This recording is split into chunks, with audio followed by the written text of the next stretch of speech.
Pessoal, vamos falar sobre os processos contra o Bolsonaro que foram enviados para a primeira instância, hein? A Carmen Lúcia enviou os processos contra o Bolsonaro para a primeira instância.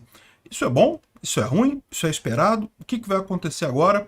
Vamos entender esses assuntos? Essa notícia foi sugerida por Alalaô, Mestre Gu Shang e várias outras pessoas. Obrigado aí ao pessoal que sugeriu a notícia. Obrigado a você que está assistindo o nosso vídeo. Se você gosta do nosso conteúdo, por favor, deixe o seu like e se inscreva aqui no canal, né? Pois bem, o que aconteceu, né? Vocês sabem, existiam várias investigações contra Bolsonaro lá no STF. Algumas lá, ele está incluso naqueles processos malucos lá das fake news, dos atos antidemocráticos. São processos totalmente teratológicos, sem lógica nenhuma.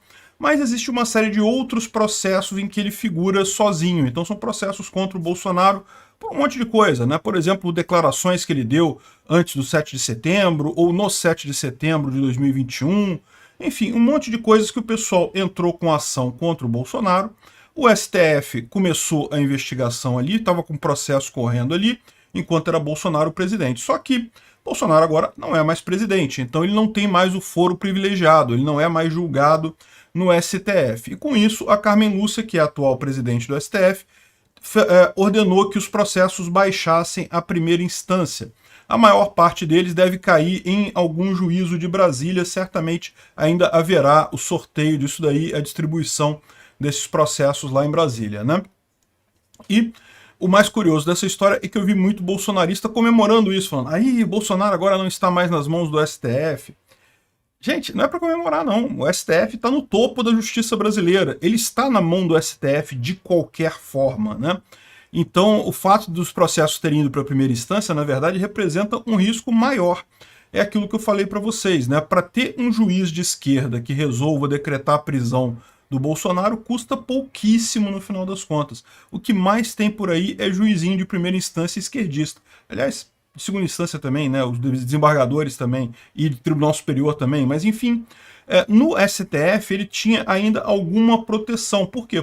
Pelo fato de ser uma corte política, eles iam medir o impacto de mandar prender Bolsonaro, por exemplo, de forma preventiva ou coisa do gênero. Então, havia menos possibilidade disso acontecer, né? No caso dessas investigações que foram para a primeira instância, que me consta, não tem nada de sério ali, tá? Foi primeiro 7 investigações contra ele foram para a primeira instância, que foram os pedidos de apuração sobre declarações golpistas antes de 7 de setembro de 2021. Depois a Carmen Lúcia mandou mais 6 processos contra Bolsonaro para a primeira instância também, que foram aqueles referentes às manifestações que ele fez durante o 7 de setembro de 2021. Então, isso tudo vai para a primeira instância, né? Não tem nada ali, tá? Não tem nada de factual e coisa e tal. Então, assim, o mais provável é que esses processos todos morram, seja no STF, seja na primeira instância, né? Eles acabem sem chegar a lugar nenhum. Mas é aquele negócio, se cair na mão de um juiz que tenha interesse político, a coisa pode ficar diferente. Pode ser que um juiz pode, dentro de um processo, decretar uma prisão preventiva, uma prisão temporária, né? E aí certamente Bolsonaro teria que recorrer ao STF para obter um habeas corpus, e aí ficaria devendo esse favor ao STF. Foi exatamente o que aconteceu com o Temer, por exemplo, né? O Temer, vocês lembram, no que acabou o governo dele, o pessoal deu um jeito de botar... ele já tinha aquele caso da JBS, da gravação lá do Josley Batista, né? Acabou o governo do Temer. A primeira coisa que aconteceu com o Temer, quando ele perdeu o foro privilegiado, ele foi teve uma ordem de prisão contra ele por um juiz aí, sei lá de onde, né? Então, na verdade, isso daqui pode piorar a situação de Bolsonaro, né?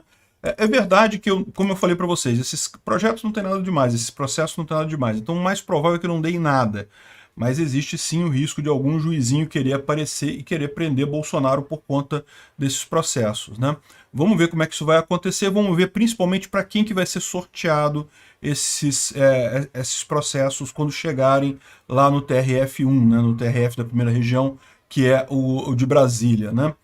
Então, isso que a gente vai ter que ver em que juiz que vai cair isso, porque dependendo do juiz, se for um juiz honesto, um juiz que não tenha ligações políticas claras, provavelmente não vai dar em nada. Se for um juiz mais à esquerda, pode dar dor de cabeça para o Bolsonaro, né? E o mais curioso da história é que, ao contrário, aquele processo em que houve aquela reunião com os embaixadores em Brasília e que Bolsonaro explicou as desconfianças que ele tinha com a urna eletrônica, essa reunião, o processo que derivou dessa reunião continua na Justiça Eleitoral. O TSE vai manter esse processo e isso é uma coisa que é bastante complicada para o Bolsonaro. Por quê? Esse processo aqui dificilmente vai dar cadeia para ele, mas pode dar inelegibilidade.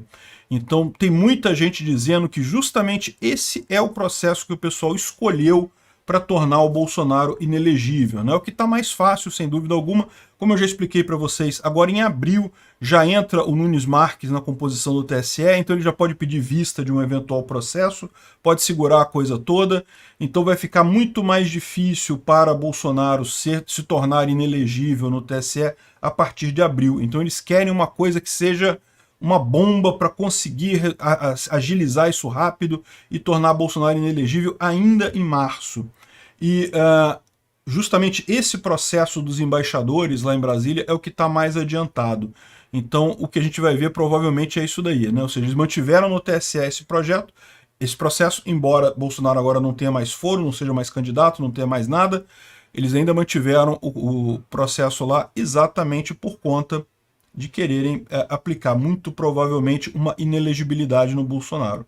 Vamos ver o que acontece ao longo do mês de março, né? Eu acho injusto. Assim, acho que o Bolsonaro fez um erro, cometeu um erro com essa reunião? Claramente cometeu um erro. Aliás, toda essa linha do Bolsonaro de questionar a urna eletrônica, desde o início eu falei, isso é a maior merda que o Bolsonaro tá fazendo, né? No início, inclusive, lá em 2021, quando ele começou esses questionamentos, eu ainda falei, não, de repente ele está querendo só bater no STF, então ele está usando esse negócio da urna eletrônica para bater no STF, mas parece que não. Parece que ele realmente tem alguma convicção de que a urna falha. E é aquilo que eu falo, isso aí é síndrome de perdedor. No momento que você bota em questão a urna, você perde, né? Se você já não estava perdendo antes, você perde a partir desse momento. Então, realmente é lamentável isso daí. Acho que o Bolsonaro fez errado, mas em termos de haver alguma ameaça de fato, não houve, né? E a prova mais cabal disso é que o Bolsonaro perdeu a eleição, pegou o bonezinho dele, vestiu o bonezinho e foi embora. Então, ou seja, não tinha tentativa de golpe, não tinha nada ali. Mas eu confesso para vocês que eu achei inconveniente essa reunião do Bolsonaro. Não deveria ter levado essa coisa da urna eletrônica neste nível, né? Obrigado por assistir o vídeo até o final. Além de curtir, compartilhar e se inscrever no canal, considere se tornar patrocinador com valores a partir de R$ 1,99. Clique no botão Seja Membro abaixo para saber as condições e vantagens de patrocinar o canal. Mais informações sobre o nosso projeto, visite nossos sites indicados na tela.